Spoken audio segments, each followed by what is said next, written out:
Bonjour tout le monde, mon nom est Floralie Adam et cette semaine, pour la toute première édition de TVC Info Weekend, je m'entretiens avec la nouvelle présidente de la Fondation Santé Papineau, Isabelle Millette. Je m'entretiens aussi avec le kinésiologue Stéphane Ouimette pour savoir si l'activité physique chez les boomers devrait être un peu différente. Et on vous dit tout ce que vous avez besoin de savoir pour profiter au maximum des virées automnales. C'est la deuxième édition cette année.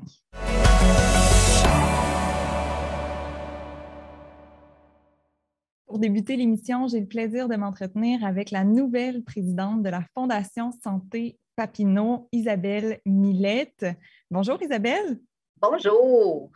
Comment vas-tu avec ces nouvelles fonctions dans ta vie? Je suis passionnée, c'est vraiment le terme à employer. La Fondation Santé Papineau est dans le communautaire, bien entendu, en dehors de ce que je suis normalement au côté commercial avec les entreprises, si on veut. Et depuis que je siège, depuis octobre 2020, que je siège sur la fondation au conseil d'administration, c'est complètement, totalement un nouveau monde pour moi, le monde du communautaire, si je peux le mentionner de cette façon-là. Et c'est devenu passionnant. C'est vraiment les besoins à l'être humain, à l'état pur. Et ça vient vraiment me chercher en tant que personne dans mes valeurs. C'est quoi la différence pour toi entre être administratrice et présidente? Parce que tu l'as été administratrice à la Fondation Santé Papineau là, avant. Là. Oui, exactement. C'est sûr, la manière que notre conseil d'administration est fait, c'est qu'on essaie d'être le plus diversifié possible pour aller chercher le plus de force autour d'une table pour travailler en équipe. Bien entendu, c'est sûr, j'arrivais avec mes expériences de travail, de vie et compagnie. Il y a des comités qui sont formés, on participe, etc. Lorsque j'ai décidé d'embarquer dans l'aventure d'être présidente, là j'ai vu le déploiement de la Fondation en réalité au total. Si on regarde qu'on travaille avec le CIS de l'Outaouais, on travaille quand même, on a un hôpital ça, dans le secteur, deux CHSLD, Lièvre et Petite-Nation avec les centres des aînés. Il y a également tout le service communautaire. Donc là, c'est plus juste de dire je fais partie d'une équipe, on se voit une fois par mois au conseil d'administration ou / avec les différents comités à faire avancer des dossiers. C'est de baigner dans tous les dossiers et dans tout ce que ça amène, bien entendu, là-dedans. Mais je suis tellement bien entourée présentement avec le conseil d'administration que ça ne peut pas faire autrement que c'est même pas un travail supplémentaire, c'est quand tu es passionné, tu en donnes, puis ça te revient d'une autre manière. Vous êtes combien sur le conseil d'administration de la Fondation, par curiosité? Là? 2, 3, 4. on est 7 et il reste 3 sièges présentement de libres pour ceux qui voudraient venir, bien entendu, se joindre à notre équipe. On aimerait beaucoup avoir quelqu'un qui habite dans la petite nation, qui a son entreprise dans la petite nation aussi. On en a déjà, mais on essaie d'être équilibré dans le fond entre la Lièvre et la petite nation. Donc, ça serait le fun d'avoir quelqu'un de leur côté aussi. Excellent, le message est lancé, pourquoi pas. Isabelle, la Fondation, elle existe depuis 1990. Ça fait un peu plus de 30 ans, là, si je fais le calcul. Et voilà, 30 ans. Oui, on est en 2021. Pourquoi elle est importante encore à ce jour, 30 ans après sa fondation, la fondation de la Fondation? Pourquoi elle est encore importante sur le territoire? Bien, ce qui est surtout important, c'est, comme je mentionnais tantôt, c'est l'être humain à l'état pur. Qu'on parle de la naissance à les derniers jours d'une vie, on touche vraiment dans ce sens-là à tous les niveaux. Lorsque les projets arrivent du CISO et qui nous sont présentés, c'est de là qu'on va décider lesquels on est capable d'amener à terme, etc., pour lesquels on va faire des levées de fonds et compagnie. Ça nous amène à continuer d'aider les gens au niveau de la santé. Si je prends un exemple, on a en 2020 fait plusieurs investissements. On parle d'une quarantaine de chaises spécialisées pour le CHSCLD de la Petite Nation, de 2 lits spécialisés pour soigner les plaies à celui de la Lièvre. Il y a du dépannage alimentaire qui est fait là-dedans. Il y a également, on a acheté un plateau d'arthroscopie, pour bien le mentionner, et ça nous a permis à ce moment-là, le chirurgien, ça lui permet à ce moment-là d'aller mieux travailler, aller à des endroits qu'il ne pourrait pas aller à ce moment-là. Au niveau des articulations, des pieds, des mains, des poignets. Donc, on va vraiment à ce moment-là, la population, parce que dans le fond, nous, on est l'intermédiaire entre la population, les dons et les besoins qui sont à ce moment-là auprès des centres ou de l'hôpital, qu'importe, et également dans les services sociaux. Donc, c'est de là l'importance d'une fondation santé sur un territoire. Le nôtre, il est très grand. Hein? On couvre quand même 24 municipalités plus Buckingham-Masson-Angers. Il y a l'Ange Gardien aussi, même s'ils font partie des collines, sont à côté, ils peuvent bénéficier de nos services ici. Sans parler aussi de l'extérieur, même si on a des gens qui vont quand même vers les grands centres, il y a quand même du grand centre qui viennent ici ou à notre hôpital également. Donc, c'est vraiment important, la fondation, que les gens pensent aussi à donner à la fondation parce que c'est ce qui nous permet, nous, d'amener les projets à terme à l'intérieur de nos hôpitaux. Ce qu'on donne, ce qu'on achète, ça reste à l'intérieur de nos édifices. Ça, c'est vraiment important parce que c'est notre population qu'on aide directement. J'aimerais ça revenir justement au fonctionnement pour les projets que vous avez à la Fondation Santé Papineau. Ce que je comprends, c'est que les projets, vous ne les inventez pas. Ce n'est pas les membres du conseil d'administration qui disent on devrait avoir tel équipement dans tel hôpital, fait que nous, on va avoir des fonds pour ça, on va dénicher des fonds pour ça. Ce que je comprends, c'est que ce sont vraiment des projets qui proviennent du CISO, du Centre intégré de santé et de services sociaux de l'Outaouais. C'est le CISO qui vous disent les projets qu'ils aimeraient avoir, si je comprends bien. Et vous êtes là pour les aider. Exactement. Donc, ceux qui ont des besoins spécifiques, des choses comme ça, ils doivent s'adresser au CISO et le CISO, à ce moment-là, nous envoie les différentes demandes. Donc, c'est à partir de là que le conseil d'administration va donner son aval sur certains projets. Il y en a peut-être que des fois, on ne peut pas. Hein? Ça dépend aussi des sommes qu'il faut amasser parce qu'en même temps, on ne peut pas juste travailler sur un seul projet. Tu sais, comme tantôt, je parlais de chaises, de matelas. Il y a des divans, il y a des équipements pour le bloc opératoire. C'est vraiment à tous les niveaux, puis il faut penser à nos 5 établissements aussi. Ça, c'est important d'être équitable dans les décisions. Oui, absolument. Donc, pour tous les exemples que tu nous as donnés, ça prend des fonds. Puis, vous avez presque toujours eu, je pense qu'en 1996, ça a débuté la boutique dans l'hôpital de Papineau. Une boutique, puis avec cette boutique-là, vous réussissez à la Fondation Santé Papineau à recueillir des fonds. Mais avec la pandémie, dans les derniers mois, cette boutique-là a fermé. Est-ce qu'elle est encore fermée à ce jour en septembre? Malheureusement, oui. Parce que n'ayant plus de visiteurs qui peuvent entrer, c'est pas qu'il n'y en a plus, c'est qu'ils ne peuvent pas nécessairement entrer.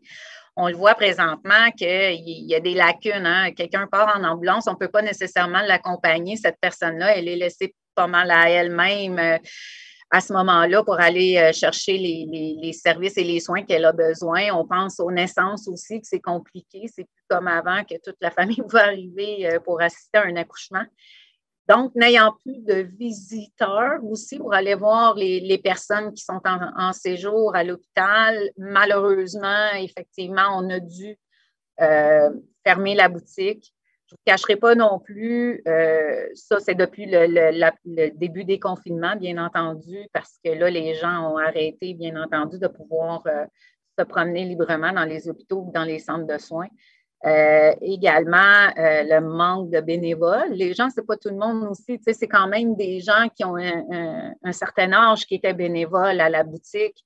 Et il n'était pas tellement confortable et je les comprends très bien là, de ne pas l'être en tant que bénévole et également notre permanence parce qu'on avait un employé permanent qui malheureusement s'est trouvé un autre emploi aussi en cours de route.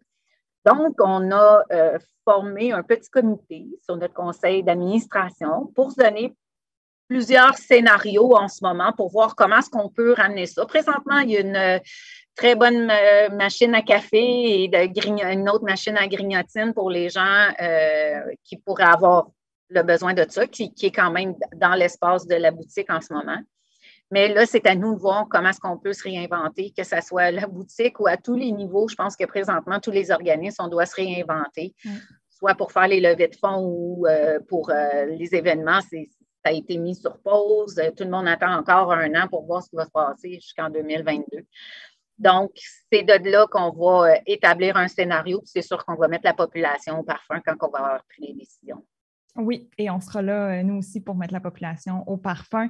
Merci beaucoup, Isabelle Millette. Et merci. Et ce que j'aimerais rappeler aux gens, c'est que si vous voulez faire un don à la Fondation Santé Papineau, si vous voulez vous impliquer en tant que bénévole ou même faire partie du conseil d'administration, comme Isabelle le mentionnait un peu plus tôt, bien, tout ça, c'est possible en visitant le site Web. Il y a plein d'informations sur le site Web de la Fondation Santé Papineau. Alors, à bientôt, Isabelle.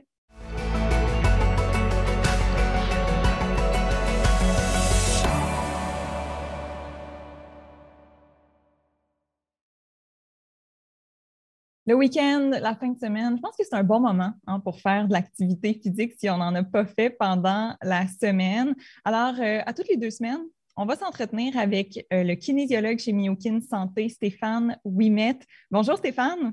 Bonjour Floralie, ça va bien? Il n'y a pas juste le week-end faire l'activité physique, là. Non. Tous les moments sont bons. Là. Oui, tous les moments sont bons. Plus bons, comme on dit, c'est ça. Sauf que bien sûr, avec notre émission TVC Info Week-end, c'est le week-end que ça passe et, voilà. et c'est ainsi qu'on va pouvoir aborder la question d'activité physique avec toi. Et cette semaine, tu nous lances sur une thématique d'activité physique chez les boomers. Toi, tu travailles avec cette clientèle-là, là, un peu plus âgée, là, entre 55 et 75 ans, depuis 20 ans. Tu les connais bien, ces gens-là. Pourquoi tu aimes ça, travailler avec eux? Bien, premièrement, les boomers, qu'est-ce qui est le fun, en fait, comme catégorie? C'est une catégorie qui, comme moi, va prendre de l'âge avec le temps. Donc, ce sont des gens qui sont nés de ce fameux baby boom qu'il y a eu après la Deuxième Guerre mondiale. Donc, quand même, une très, très grande proportion de gens, comme tu l'as mentionné, sont nés là, entre 1946 et 1965. Fait que vraiment, les 55-75 ans. Sauf qu'il y a quelques années, cet âge-là était différent et plus on va avancer avec le temps, on avance dans cette catégorie-là qui est les baby boomers. Ils n'auront pas toujours 55 à 75 ans. Dans 10 ans, ils vont avoir 65 à 85 ans. Puis moi aussi, je vais être 10 ans plus vieux. Fait qu'évidemment, là, je peux les suivre. Ce que j'aime beaucoup, beaucoup de cette clientèle-là, en fait, c'est que c'est une clientèle qui a eu, depuis 1937, ont eu la chance de faire de l'activité physique, contrairement à leurs parents lorsqu'ils étaient à l'école primaire. Fait qu'on sait qu'en 1937, le gouvernement a changé un tout petit peu sa façon de faire, a intégré, entre autres, l'activité physique chez les jeunes filles. Donc ça a fait une immense, immense différence. Bien, évidemment, ils et elles ont été introduits à l'activité physique à un très jeune âge. Puis en étant introduits à un très jeune âge, on sait que plus on adhère jeune, bien, plus l'adhérence à long terme va être grande. Donc, c'est des gens qui ont pu bénéficier de faire l'activité physique très tôt, mais qui ont aussi poursuivi là, dans les années 80 à faire de l'exercice lorsqu'ils étaient dans leur quarantaine. Et évidemment, là, avec les fameux danses aérobiques à Jane Fonda, ont su continuer à rester en forme. Donc, ça a un grand impact, ça, cette fameuse initiation-là à l'activité physique, parce que de nos jours, on peut voir que non seulement les femmes sont plus présentes, sont plus en forme, mais oui, mais ils participent beaucoup plus aux activités physiques. Ce que je trouve qui est le fun, par exemple, c'est qu'en ayant travaillé avec ces clientèles-là depuis très longtemps, on voit un changement où il y a des hommes qui participent de plus en plus aux activités physiques. Ce que moi, ça me fait me dire, c'est qu'on est capable d'adapter nos activités physiques pour répondre à des besoins qui sont différents, plutôt que de dire les hommes, moi, je fais du sport, puis ma femme fait de l'exercice. Mais maintenant, les hommes sont très conscients. C'est important pour eux de aussi faire de l'exercice. Donc, cette diversité-là, vous en avez plein, plein de choses. Ce sont des gens excessivement fidèles. Moi, j'ai des gens avec moi, là, plus de 15 ans, qui font des exercices avec moi. Puis, comme j'ai mentionné tantôt, il y avait 50 ans. Très fidèle, ça. C'est très fidèle, ça, 15 ans. 70 ans, mais ils sont encore là. Puis, ben, c'est la différence aussi avec la fameuse retraite versus leurs parents qui ont pris leur pension. Puis la différence entre une pension et une retraite, c'est que quand tu prends ta pension, tu dis comme mon père, j'ai travaillé fort toute ma vie, mon petit gars, là, je me repose. La différence, c'est que la retraite, ils sont tous pareils de dire, qu'est-ce que je fais? Qu'est-ce que je n'ai pas eu le temps de faire? Qu'est-ce que mes enfants ont pris pour tout mon temps? Puis là, je n'ai pas le temps de faire rien pour moi. Là, l'univers s'ouvre à eux. Puis évidemment, ils se lancent dans toutes sortes de trucs. Ils ont le temps. Ils ont le temps. Ils ont le temps, mais ils font quoi avec ce temps-là? Par où commencer si on veut faire de l'activité physique avec ce temps qu'on a à la retraite? Ben moi, à toutes les fois que j'ai encore des boomers, puis je leur dis « Ah, vous avez le temps, vous avez le temps. » Ils disent « Hey Stéphane, je n'ai jamais été aussi occupé qu'à la retraite. » Pourquoi? Non seulement faire tout plein de trucs qu'on n'a pas eu la chance de faire, peinturer, apprendre à jouer de la guitare, aller dans une chorale. Il y en a qui se reconnaissent. Donc, évidemment, faire de l'exercice, être en santé, avoir une meilleure habitude de vie, une meilleure alimentation, c'est toujours très en haut de la liste. Simple à comprendre. Il faut que je sois en forme pour pouvoir continuer ce petit bout de vie-là plus longtemps, que ce ne soit pas juste en termes de longueur, mais en termes de qualité de vie. Les gens me le disent tout le temps. Plus je suis en forme longtemps, plus je peux faire des trucs longtemps, plus je vais être heureux longtemps. Donc, évidemment, pour moi, ça passe par l'activité physique. Pas se leurrer non plus, que c'est quand même un temps dans notre vie où ce que les gens sont confrontés au début des différentes maladies chroniques. Les bobos commencent à sortir. Quand les bobos commencent à sortir, on va voir le médecin, on peut être très conscient. Puis là, cette sensibilisation-là à l'importance de faire l'activité physique prend tout son sens. Tout simplement parce que les qualités physiques avec la vie vont diminuer. On va trouver une façon d'allonger tout ça, d'améliorer tout ça dans un contexte positif qui me fait du bien, l'activité physique. Mm-hmm.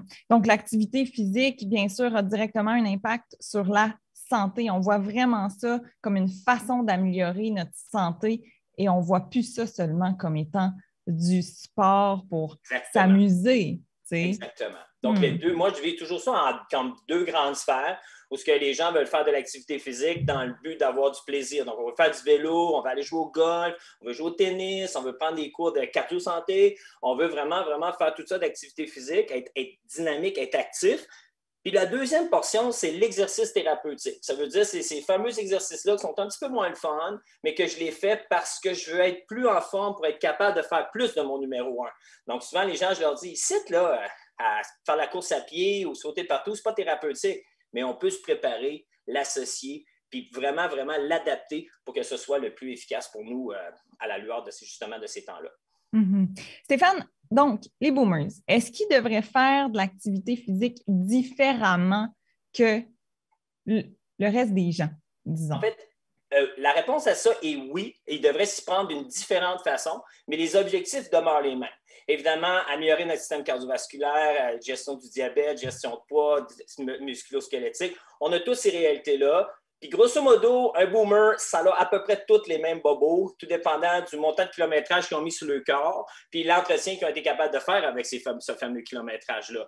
Donc, maladie cardiovasculaire, diabète, gestion de poids, arthrose, maux de dos, ostéoporose, maux de dos, hypertension, il y a les maux de dos, mal à l'épaule, mal au genou, mal à la hanche. L'avais-tu mentionné les maux de dos? Ça fait mal les maux de dos. Une mauvaise posture, ça amène des maux de dos. Un mal de cou qui amène aussi des maux de dos. Donc, évidemment, là, cette réalité-là, là, on n'a pas le choix. On doit la prendre en considération lorsqu'on veut offrir des services, lorsqu'on veut adapter notre activité physique. Mais en bout de ligne, les objectifs demeurent toujours d'améliorer nos fameuses qualités physiques.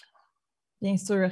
Stéphane Ouimet, en terminant, est-ce que tu aurais un conseil de la semaine à nous donner? Je sais que tu es fort là-dessus, sur une chose à penser un petit peu plus particulièrement là, pendant notre semaine. On ne focus pas sur tout en même temps. On essaie une chose. Moi, la loi numéro 1 pour moi de l'activité physique, c'est soyez à l'écoute de votre corps. Si vous êtes à l'écoute de votre corps, il va vous dire si votre activité physique dépasse votre capacité de le gérer. Ça veut dire que vous allez l'adapter, vous allez la diminuer autant en intensité qu'en durée. Deuxième chose, si vous écoutez bien votre corps et qu'il y a de la douleur pendant votre activité physique, dites-lui qu'il n'aime pas ça. Puis c'est sûr que ce n'est pas une bonne façon de faire. Puis si la douleur est présente après l'activité physique, ben dites-vous que c'est votre corps qui vous dit que vous avez besoin de repos. C'est tout. Stéphane Ouimet, on sera à l'écoute de notre corps alors cette semaine. Au plaisir de rediscuter avec toi très bientôt. Bye bye. Allez, bonne santé.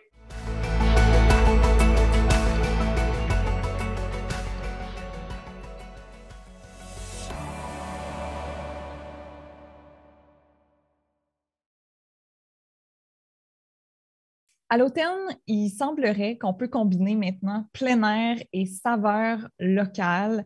Et ça, c'est possible grâce aux virées automnales.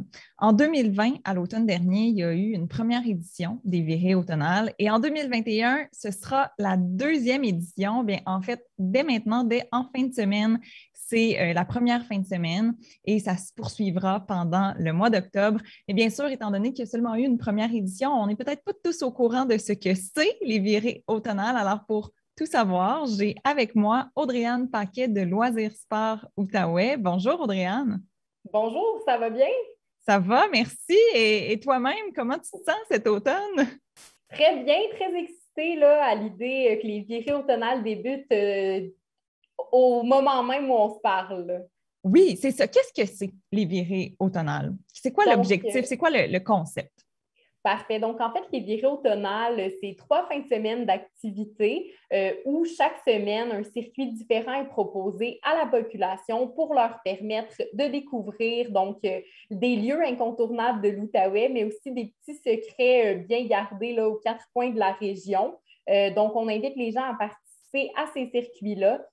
Où ils vont découvrir des lieux pour la pratique d'activités de plein air, mais aussi des arrêts gourmands chez des producteurs agroalimentaires. Mais ces attraits-là, ces points-là où on peut aller, ils existent déjà en temps normal, n'est-ce pas? Oui, absolument. Par Mais, contre, oui.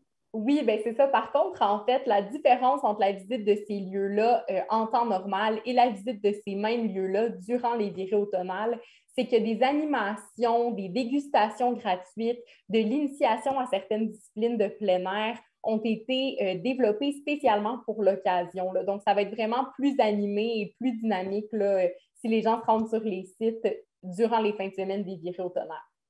Est-ce que tu peux nous donner des exemples? Concrètement, là, je pense qu'il y a 3 circuits possibles, donc il y a 3 fins de semaine pendant lesquelles on peut faire les virées automnales.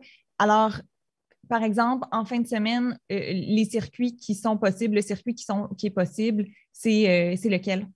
Parfait. Donc, en fin de semaine, direction Gatineau, Petite-Nation et les collines de l'Outaouais. Donc, il y a des arrêts dans chacun de ces territoires-là. La fin de semaine suivante, les 2 et 3 octobre, on se dirige dans les collines de l'Outaouais et la vallée de la Gatineau pour finir les 9 et 10 octobre dans le Pontiac. OK. Et donc, en fin de semaine, disons que moi, je veux faire ce circuit-là. Où est-ce que je peux aller? Donc, en fait, là, le premier endroit où se rendre, c'est au www.outaouaipleinair.ca. C'est vraiment sur le site Internet, dans la section blog, que vous allez pouvoir retrouver les cartes interactives des différents circuits. Et ensuite, ben, la route des virées automnales commence. Donc, en fin de semaine, pour nommer quelques exemples, il y a des arrêts chez Courge et compagnie, au Verger Croque-Pomme, à la ferme Briley et à la ferme aux Saveurs des Monts. Donc, ça, c'est pour le volet agroalimentaire. Et qu'est-ce qu'il y a de différent, par exemple, si je vais au verger Croque-Pomme, en temps normal, je sais qu'à l'automne, je peux cueillir des pommes, par exemple. Mais là, avec la virée automnale, comment le verger Croque-Pomme est différent? Donc, il y a des dégustations, ma foi, délicieuses qui vous attendent, là. Donc, il va y avoir du cidre, dépendamment des endroits, là, au verger Croque-Pomme, c'est du cidre. Il va aussi y avoir des beignets et autres produits à base de courges. Ailleurs, ça va être des dégustations de viande, des charcuteries locales. À certains endroits, des plateaux de fromage, par exemple. Donc, plusieurs produits délicieux comme ça. Puis du côté plus plein air, donc ça va être des visites guidées patrimoniales, si on pense aux chutes de Plaisance, par exemple, une activité de géocaching au Parc des Montagnes Noires de Ripon, une initiation à l'orientation et au disque golf à Chamboisé Blanche-Gardien. Et tout ça, c'est vraiment juste pour la première fin de semaine, là. Donc, je vous laisse imaginer tout ce que ceux qui participeront aux 3 fins de semaine vont avoir la chance de vivre, là. Absolument. Allons-y donc avec la deuxième fin de semaine. Ça nous amène à quelle date, ça? Je ne le sais plus par contre. Là, Les 2 et 3 octobre. Donc, 2 et 3 octobre, qu'est-ce que c'est le circuit pour le 2 et 3 octobre? Donc, la deuxième fin de semaine, rendez-vous là, donc, dans les collines de l'Outaouais et la vallée de la Gatineau. Donc, il y a un arrêt au village Majopial où les gens vont pouvoir participer à un rallye rando. Les gens vont pouvoir faire un arrêt au restaurant L'Huile d'Olive là, qui réserve des petites bouchées puis une dégustation de vin. Ensuite, il va y avoir aussi un arrêt pour ceux qui aiment se sucrer le bec à la confiserie Wakefield où du fudge va être offert. Ceux qui veulent prolonger l'activité en soirée, là, le Parc régional du Mont-Morissette inaugure un sentier illuminé. Donc, ça va Wow. être vraiment bien. Et puis, au centre Wakefield de la pêche, il y a toute une programmation, donc randonnée guidée en forêt, balade thématique sur la cueillette de champignons sauvages, initiation au pickleball. Et puis, ça me fait penser, en fait, là, sur les cartes interactives, il y a moyen de cliquer sur chaque attrait pour voir exactement ce qu'il y a à faire, connaître les heures d'ouverture et surtout savoir si on doit s'inscrire à l'avance parce que c'est le cas pour les activités qui vont avoir lieu à Chamboisé et justement au centre Wakefield La Pêche la deuxième fin de semaine. OK, mais si on n'est pas assez d'avance, ça nous arrive, hein, des fois on ne planifie pas toujours notre fin de semaine, on peut se rendre quand même à plusieurs de ces activités-là. Là, on n'a pas besoin de s'inscrire pour toutes les activités. Non, c'est ça, la plupart des activités, là, c'est participation libre directement en arrivant sur le site. Puis, je suis certaine que les endroits où tu vas prendre des réservations, s'il reste des places, là, c'est possible d'aller s'inscrire le matin même, là, ou même sur son téléphone en chemin là, vers les attraits. Excellent. Puis, avant d'oublier, il faudrait dire que tout ça, c'est entièrement gratuit. Hein? Toutes les dégustations, si j'ai bien compris, c'est gratuit? Oui, donc l'objectif, c'est vraiment que tout le monde puisse participer et que tout le monde puisse profiter là, des dégustations qui sont offertes dans un décor bucolique. Donc, les activités sur les sites et les dégustations sont vraiment gratuites. La seule petite chose, en fait, le Parc des Montagnes Noires de Ripon va quand même, en fait, charger un tarif pour l'accès au site. Par contre, une fois sur place, les activités sont gratuites. Et au niveau, donc, la troisième fin de semaine, on n'a pas encore passé en revue la programmation, mais le parc des Chutes Coulonges donne un tarif réduit pour l'accès au parc historique. Donc, c'est un petit coût et ça vaut vraiment la peine là, pour voir ces magnifiques chutes-là.